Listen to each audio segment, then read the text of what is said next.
Design देख के अब बड़ा दुबरा गई बड़ू, पता बना। सुन के पगली अभी, अच्छा ठीक है, अभी थोड़ा सा किसका फरमाइश है? सुन के पगली किसको सुनना है भाई? सुनना है? अच्छा हल्ला करके बताओ तब गाएंगे, ऐसे तभी ना जानेंगे। पक्का सुनना है? बाबा रे बाबा, दे दो। हाँ हाँ पहले ले, हाँ हाँ हाँ आइए, अच्छा गा देते हैं। लेकिन थोड़ा सा मैथिली में प्रॉब्लम होती है हमको, क्योंकि आ जाओ जी इधर आओ। वैसे वाकई में जितना तारीफ की जाए इस गाने की कम है। और हमारे बीच में हमारे गार्जियन तुल्य बड़े भैया रितेश जी भी हैं,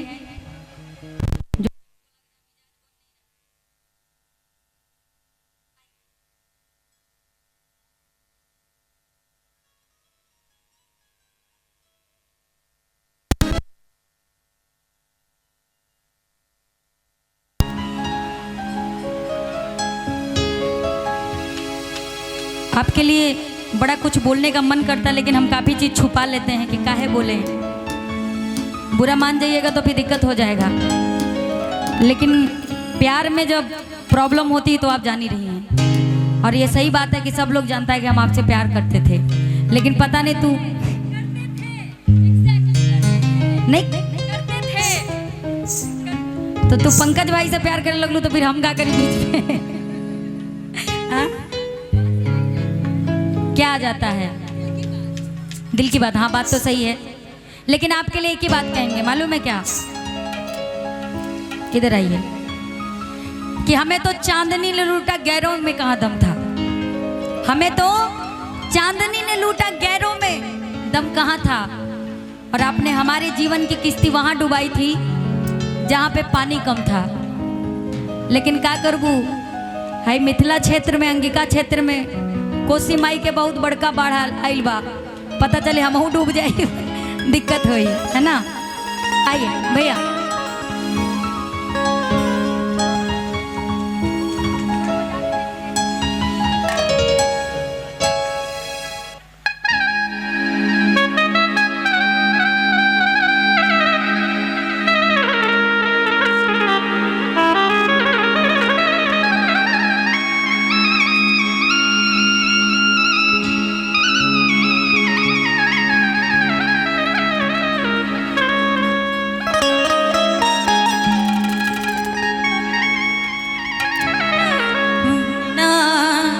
जीवो हम जिंदगी कोना कोना,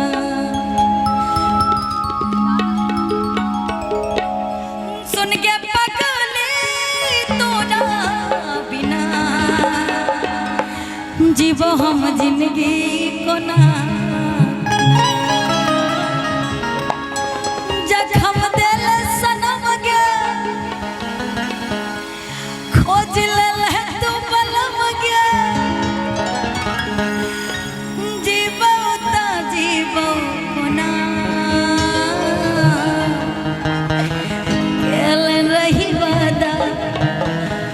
बदल इरादा हम मर जाइबो तोरा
क्या भैया?